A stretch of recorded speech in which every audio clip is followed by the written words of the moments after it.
tanpa saya harus menjelaskan ke majikan. Akhirnya dengan kejadian ini terbongkar semua. Ya begitulah Tuhan memberikan jalan ya teman-teman ya. Dengan berjalannya waktu, dengan seiringnya waktu semuanya akan terbongkar. Kalaupun disimpan rapi, yang namanya barang busuk itu pasti akan tercium ya.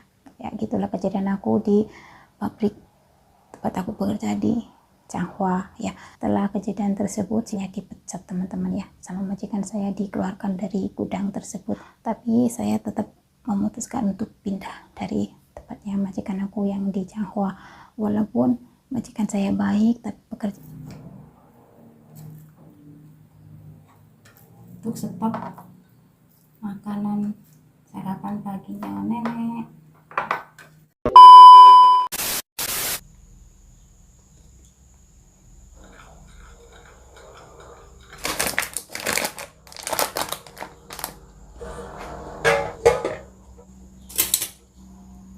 Assalamualaikum, halo sahabatku semuanya, jumpa lagi bersama saya Maya Kalbi.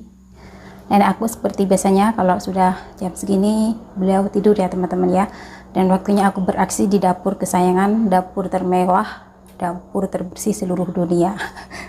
Oke, hari ini nasi kotaknya itu dapat mie, dan beliau itu kalau mie tidak suka. Jadi tadi aku itu membantu beliau untuk masak makan siangnya, cukup tak oseng nih gambas sama hong sawi, maksudnya ikan kecap ya, kayak gitu. Dan untungnya ada sisa nasi kemarin, jadi tinggal ngangetin gitu aja, dan alhamdulillah sudah selesai ya teman-teman. Untuk di video kali ini aku tetap seperti kemarin ya, sharing-sharing cerita-cerita seputaran kehidupan saya di Taiwan.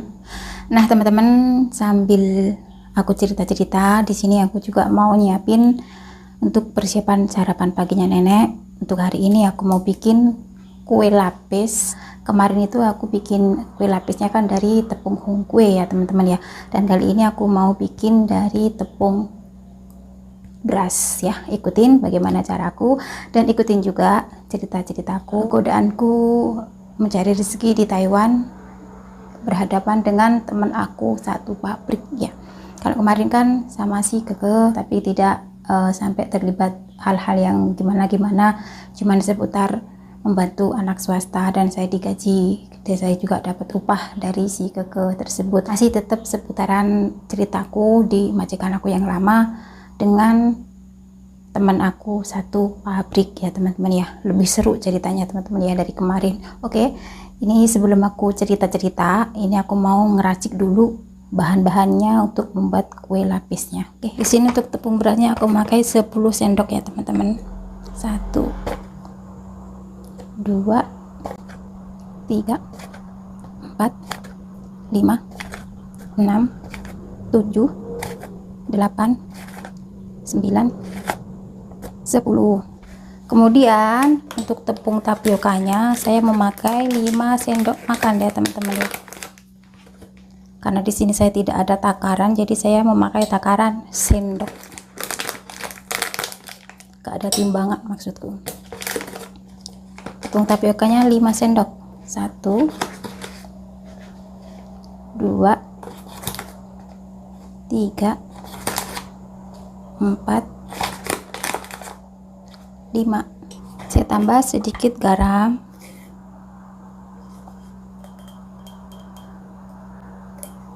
kalau ada vanili bisa ditambah vanili ya teman-teman. Untuk gula pasirnya di sini saya memakai 6 sendok makan. 1 2 3 4, udah 5 aja, soalnya nanti ini saya kasih pewarna sama gula merah.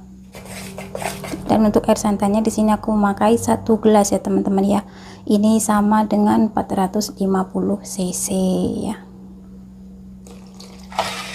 Aduk sampai betul-betul tercampur rata ya teman-teman. Nah teman-teman, kalau sudah tercampur rata, sudah menyatu semuanya ya, kemudian adonan saya saring.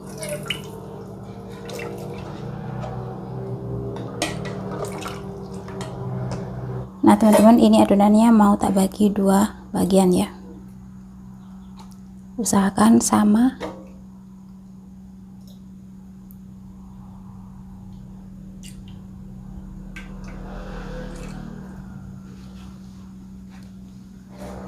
Nah teman-teman, di Taiwan kan anti pewarna ya, biasanya cuman memakai pewarna dari sayur-sayuran kayak gitu, dan juga dari gula merah. Di sini untuk pewarnanya saya kasih dari gula merah aja ya. Ini mau tak cairkan dulu ya, saya ambil dari adonan ini untuk mencairkannya seperti ini. Nah kemudian saya tuang ya teman-teman ke adonannya. Nah seperti ini teman-teman, aku sisihkan dulu. Di sini tidak ada loyang, aku memakai ini ya teman-teman ya. Ini itu tempat kotak nasi. Dan saya tambah sedikit minyak ya di seluruh permukaan. Nah seperti ini. Kemudian mau tak kukus dulu ya. Kemudian tutup tenko, tunggu sampai betul-betul panas ya.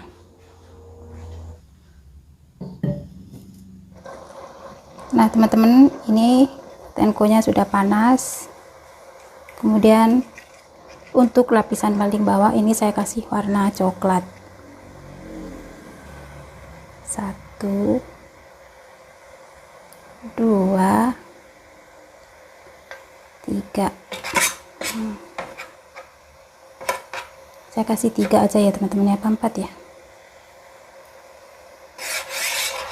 Ya 4 aja, saya kasih 4 ya. Kemudian tutup kembali. Ini karena berhubung pakai tenko, jadi saya menunggunya cuma 3 menit ya teman-teman ya. Nah teman-teman, ini sudah 3 menit. Buka kembali, gantian taruh yang warna putih ya. Adonannya jangan lupa diaduk-aduk. Tadi kan yang coklat 4 sendok, ini juga harus sama 4 sendok yang putih ya. 1, 2, 3, 4, harus sama ya teman-teman. Tutup kembali dan tunggu lagi 3 menit, ganti yang coklat. Lakukan semuanya adonan sampai selesai ya, kayak gitu tadi ya teman-teman ya, coklat putih kayak gitu. Dan tunggu selama 3 menit kayak gitu sampai selesai. Nah teman-teman, sambil menunggu kue lapisnya gantian bergiliran posisi, di sini saya mau sedikit cerita-cerita ya teman-teman ya, berbagi pengalaman kayak gitu. Sewaktu aku kerja di pabriknya majikanku yang di Changhua ya. Di tempatnya majikanku di Changhua itu kan itu pekerjaanku kan banyak banget ya teman-teman ya. Ya tidak melulu satu pekerjaan, enggak, berbagai macam pekerjaan. Kemarin itu saya bilangnya anjingnya itu ada 3 ya. Aku salah ngomong ya teman-teman ya. Sebetulnya itu anjingnya ada 5. Yang 3 itu warna hitam, yang 2 itu kecil-kecil.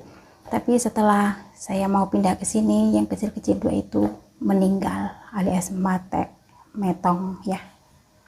Pabrik itu kan ya membantu ya teman-teman ya, borongan kayak gitu, kerjaannya ya serabutan kayak gitu ya, yang ngepak, yang ngasih harga, yang ngepang apa itu benang di teko, di gelas-gelas kayak gitu, dan juga ngebungkus barang ya, dibungkus serapi mungkin untuk dijual ke toko-toko kayak gitu teman-teman. Video-videoku sebelumnya, cara-cara aku bekerja di tempat majikanku itu ada semuanya di video-videoku yang lama ya.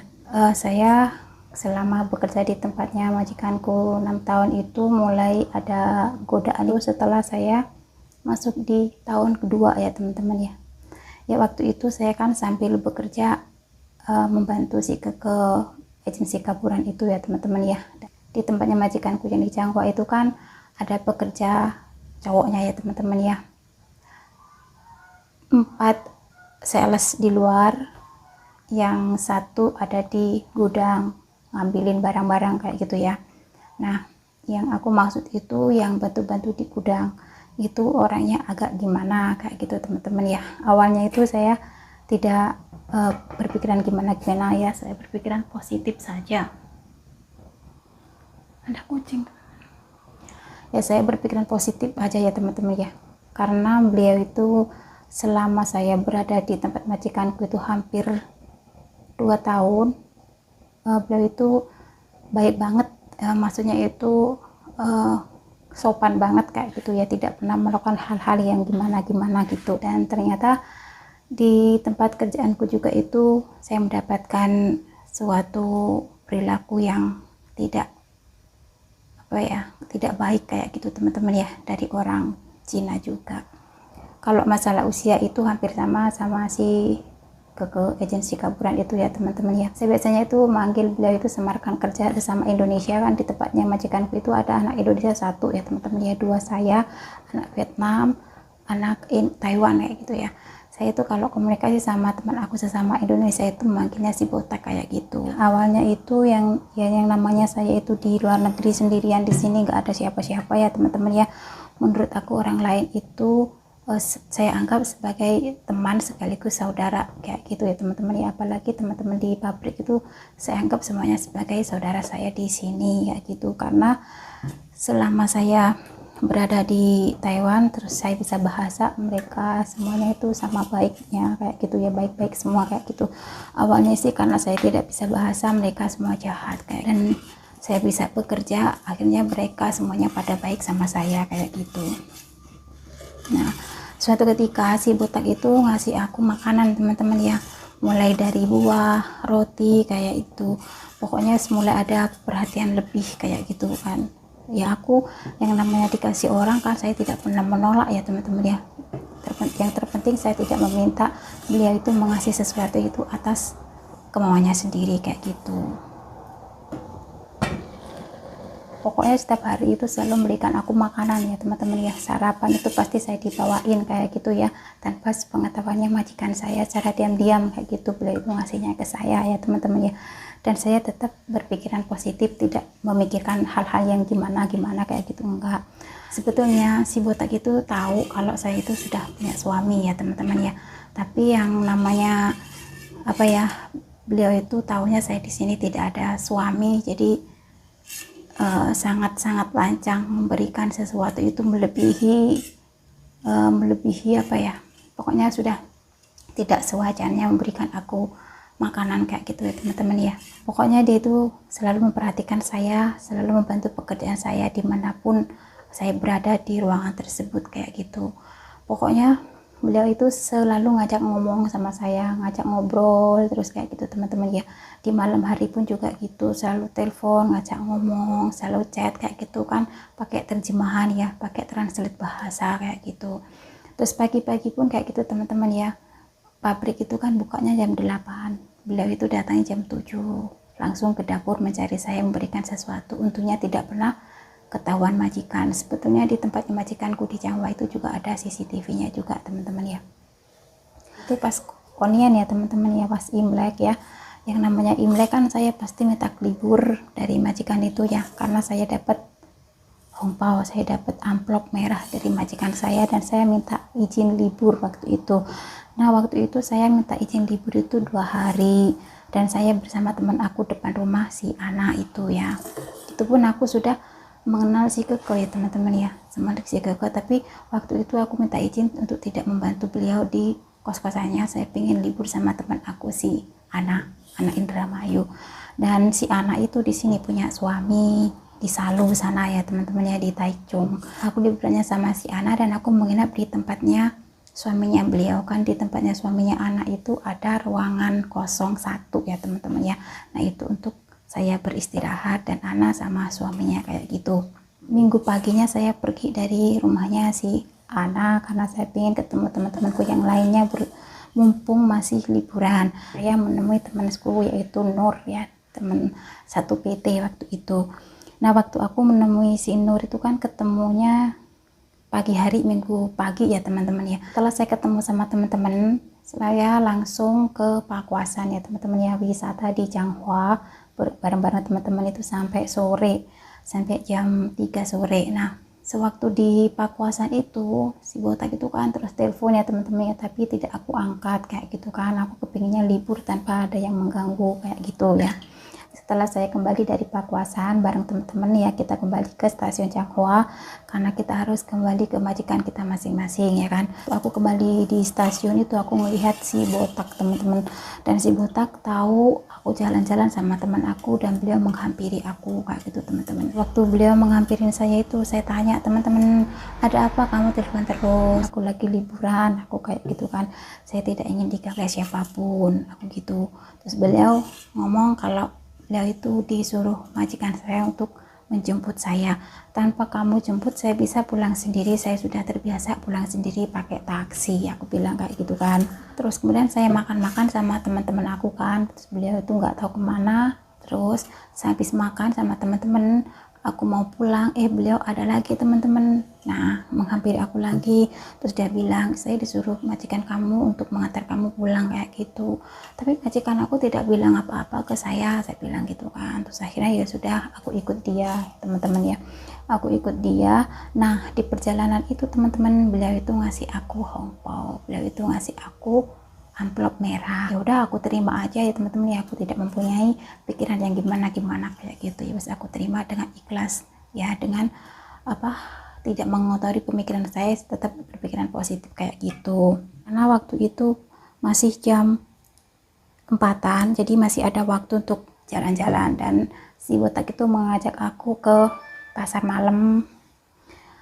Masih habis ke pasar malam, saya diajaknya ke toko baju kayak gitu. Ya udah aku ikutin, pokoknya selama tidak telat untuk pulang sampai di rumah ya, tidak khawatir kayak gitu teman-teman ya, silakan aja kayak gitu kan. Kalau memang betul-betul disuruh majikan, misalkan saya pulang telat pun mungkin majikan tidak akan marah kayak gitu.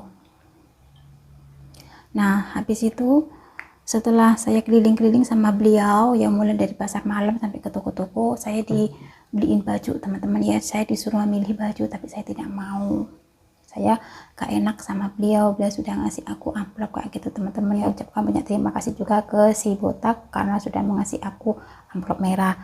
Dan untuk hari-hari selanjutnya teman-teman ya, hari-hari berikutnya beliau itu sangat berlebihan teman-teman ya, sampai beliau itu ngasih sesuatu itu sudah di luar nalar kayak gitu teman-teman ya. Dan saya tidak tahu, akhirnya saya merasa khawatir, merasa takut dan agak sedikit gimana kayak gitu. Akhirnya saya membatasi diri dari beliau teman-teman ya.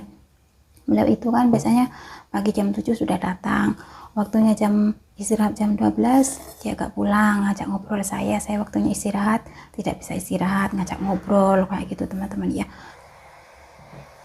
Saya tuh sama majikan perempuan itu kan sering mencari kerang ya teman-teman ya, di pinggir laut kayak gitu.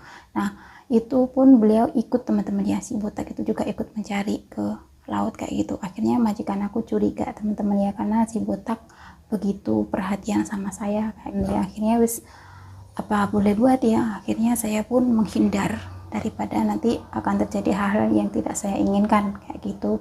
Nah habis itu kita pulang bareng-bareng, si botak ikut juga pulang teman-teman. Waktu itu aku masak makan siang, si botak juga ikut makan. Jadi kan aku sungkan sama majikanku ya teman-teman ya. Waktu itu kan hari Minggu kan tidak ada orang kerja, jadi siapapun tidak boleh ikut nimbrung makan kecuali keluarganya majikan sendiri. Nah si botak itu kan orang lain, karyawan. Nah waktu jam kerja dia itu karyawan, tapi kalau tidak di jam kerja itu kan orang lain. Buat saya seperti itu. Setelah Imlek berlalu, saya kan ambil libur lagi ya teman-teman ya. Nah ambil libur lagi itu si botak tahu teman-teman, saya dibelikan yoyokat. Nah yoyokat yang aku pamerkan kemarin ke kalian itu yang membeliin si botak, isinya pun yang isi si botak. Sudah selesai teman-teman ya, tinggal nunggu matangnya saja.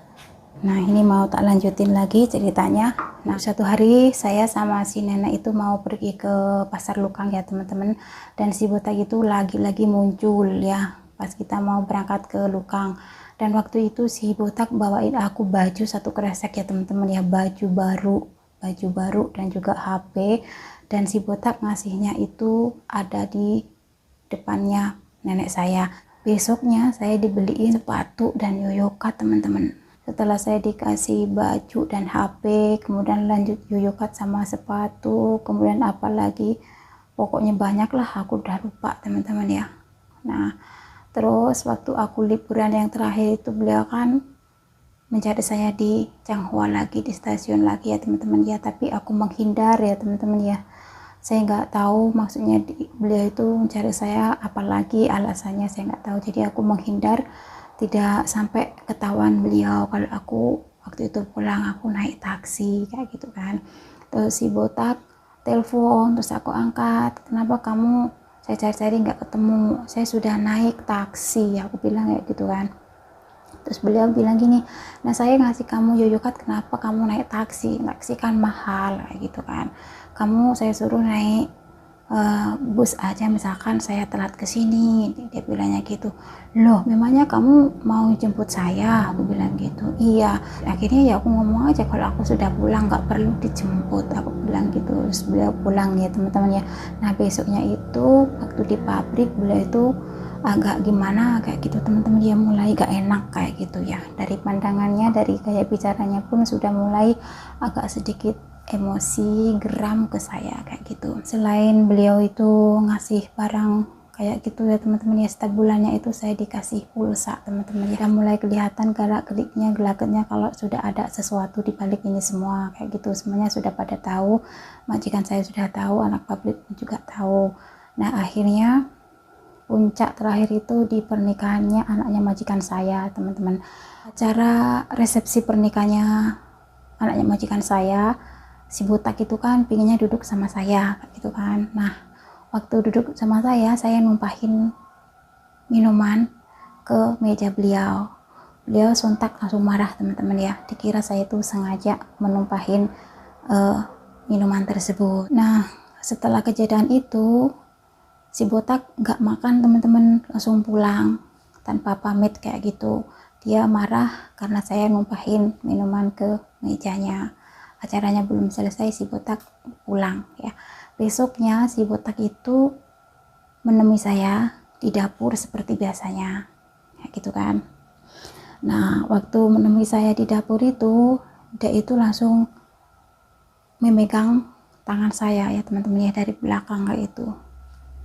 Langsung secara spontan saya tuh berteriak kayak gitu kan, saya tuh marah gitu kan. Saya soalnya tidak ada rasa sama sekali, saya menganggapnya beliau itu sebagai kakak saya sendiri. Jadi untuk melakukan hal-hal kayak gitu buat aku sudah nggak ada selera kayak gitu ya. Waktu dipegang si botak itu saya tidak suka teman-teman ya, saya tolak pegangannya dia kayak gitu kan, saya pukul dia kayak gitu, saya dorong dia kayak gitu kan. Terus si botak marah-marah, langsung beliau itu gemetar, ngomongnya itu ngos-ngosan, gemetar. Beliau juga nangis, dia bilang kayak gini, di dunia ini tidak ada yang gratis, dia bilangnya kayak gitu teman-teman. Setidaknya kamu mau saya ajak tidurnya, semua isi hatinya itu dikeluarin ya teman-teman ya, mulai amarahnya, mulai perasaannya, mulai bla bla bla bla.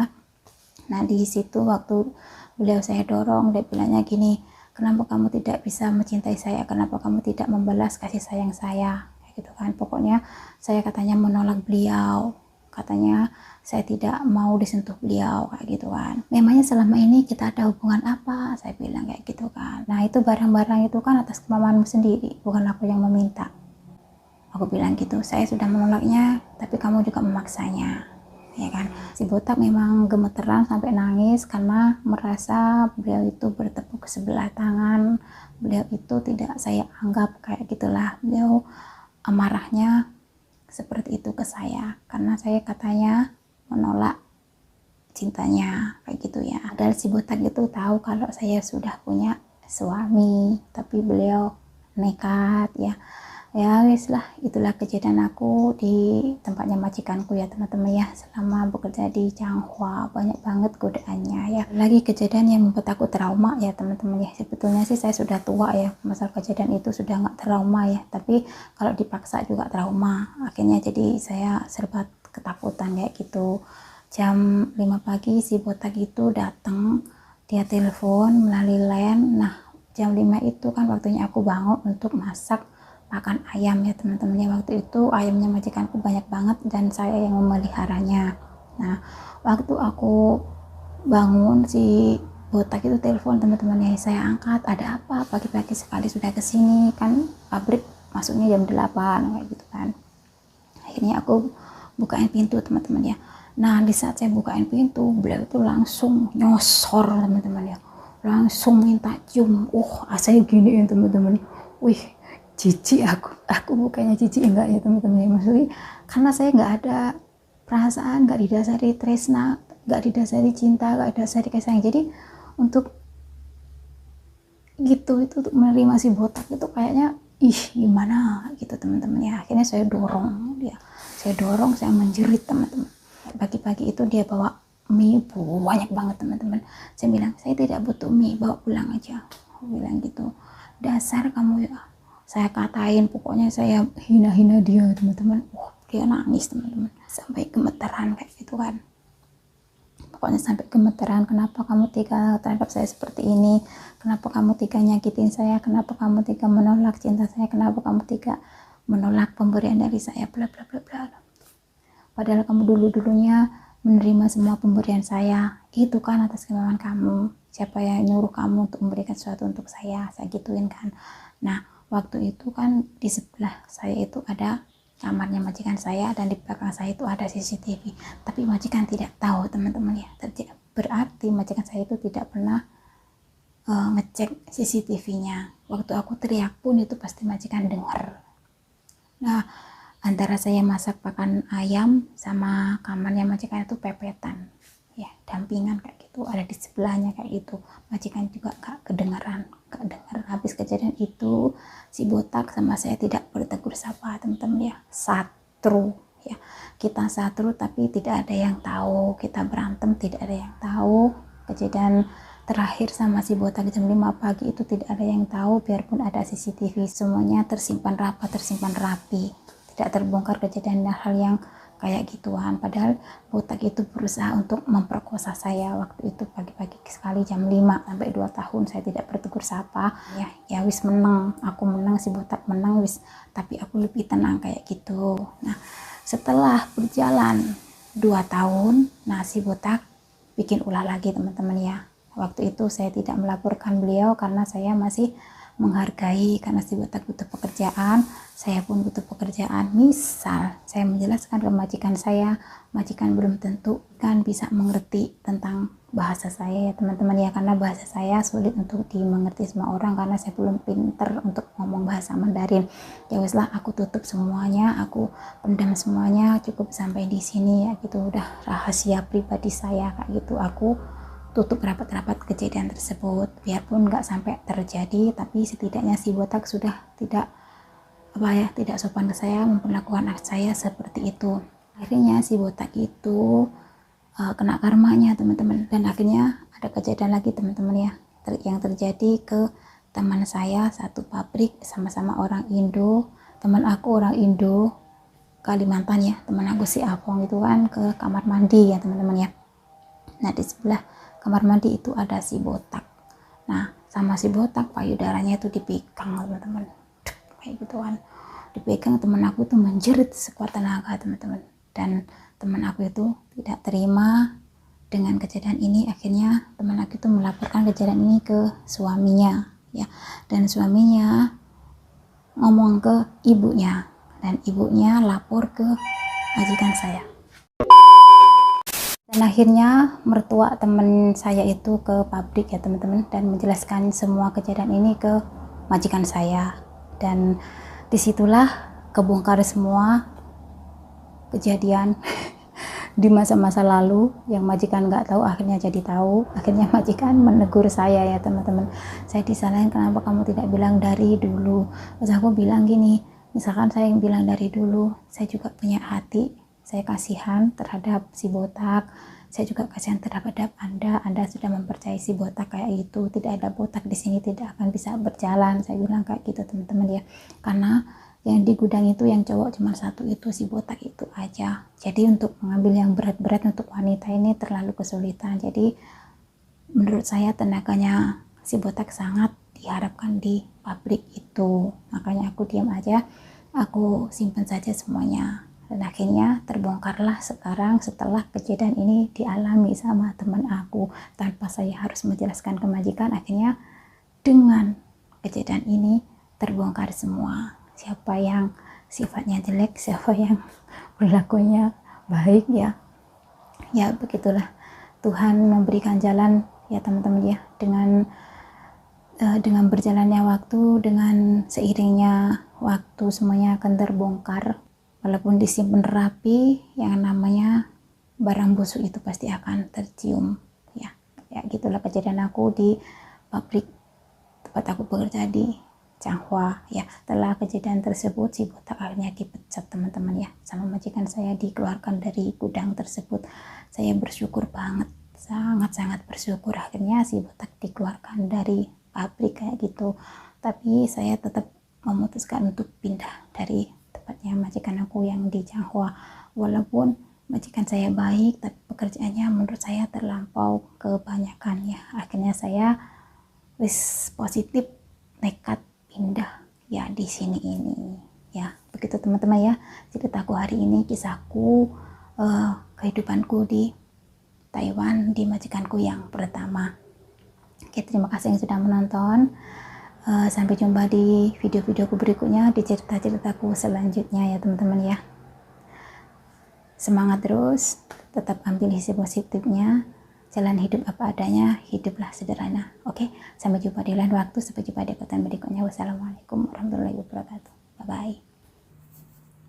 Oke, kita buka ya. Bismillahirrahmanirrahim. Nah teman-teman, seperti ini penampakannya nih. Untuk stok makanan sarapan paginya nenek.